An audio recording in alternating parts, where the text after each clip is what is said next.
I've had that. I've been hit by a policeman. Yeah, you have no chance that you will ever get... I went to the Northwest Ryan Mayor. I'm like, this is outrageous. He just laughed in my face. No chance. Why is there no chance? Also, if you would... They just cover you in bureaucracy. I'm like, this, I had blame. I'm like, this dude... Yeah, but even if you would go to court, all these people go to court because of police brutality in Germany. Only 2 or 3% of them win the case. And that's just because it's a shutdown. Because the policemen are covering each other. Yeah. And then they will make something up like you were showing resistance or stuff like that. You know when I had my passports and everything stolen, right? I couldn't get the St. Augustine police to write the report. They wrote the report in Düsseldorf. I didn't know what they wrote. Do you know what they wrote on my thing? We think he's a little confused, but maybe he had his passport stolen. I didn't know what it said, and I took it to my hotel. They're like, oh, what they've written about you in the police report is quite bad. I said, well, what does it say? It says, oh, you're a little confused, you're a little demented, you're not sure. I was like, what? Yeah. Welcome to our police work. And the other one was, just to be nasty, when I had all my European documents and everything stolen, because I was staying at a friend's house, they wrote something at the end of every single line, and I went, what does that mean? It means homeless, refugee. It means, I'm like, what? So as I said, when they're writing it, I'm like, all right, thanks. And I come out, and then some German person reads it, and they're like, oh, that's bad. I'm like, what's bad? And then they translate it, and I'm like, that's not what I said.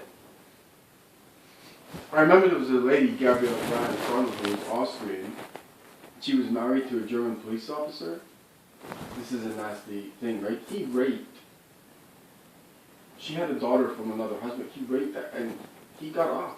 This was like 15, 20 years ago. She told me that in Toronto. So when I was in Toronto, I knew this girl, and she's like, she was from Graz in Austria, and she married this German, and I mean, it's a disgusting thing to say, right? And the police officer got off with it because they all closed ranks, and yeah. And the thing is, the amount of police that I see, obviously crime can happen anywhere, right?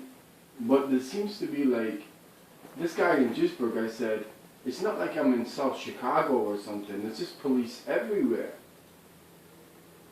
If I was in South Chicago or South LA, but I was like, you see them every 5-10 minutes. It seems, it's just oppressive, no?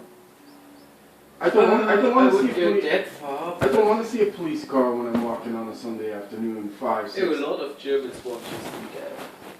Really? Yes. Why? Definitely. Because they feel more secure then. Against the non-Germans. Against crime or whatever. I mean, crime rates are dropping since years. There's almost nothing happening in Germany. But people are getting more and more scared about crime the less it happens. It's completely, it's not logical. But if you look at the numbers, the crime rates are going down like this since years. Or so they say. It's a trend. But they can. So I've worked in statistics. You can fluff any statistic. If you start like this. No, but what I mean is that if you start like this, we don't have to discuss anything because then you but crime has changed, right? Most people don't walk around with it, but like cybercrime has gone through the roof, right? It's almost uncontrollable anywhere in the world. But a police car on the street is not going to stop a cybercrime. Well, it's not. But people are not worried about cybercrime. Well, it should be. Yeah, but they are not. People are worried about... But there's so many cameras everywhere. If you were to commit a crime, it would be recorded anyway. You don't need gazillions of police. Where they should be putting it is the cybercrime, which, if there's a crime that you can't see, that's more dangerous than a crime that you can see. On the other hand, cybercrime is not really hurting anyone. I mean, it's not threatening a life. It's not violence. It's most often it's about data, and maybe it's fraud. You can close steal someone's bank account. You can falsify someone's identity. You can do anything on cybercrime now. Tomorrow they could put your account to zero. Yeah, but they're not doing it. Yeah. Oh, the last thing I'll say on it. Remember when I went. I mean, I could be murdered tomorrow as well, but what's the probability of it? It's almost zero. So why should I worry about it?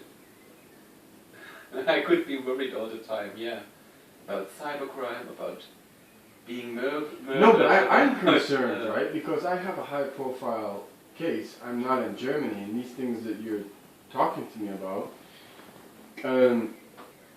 most of my crime is cybercrime. My email, all this kind of stuff, my bank accounts. So let's say Commerce Bank did what they did. No one walking around in the street is going to know that I'm under attack from my bank.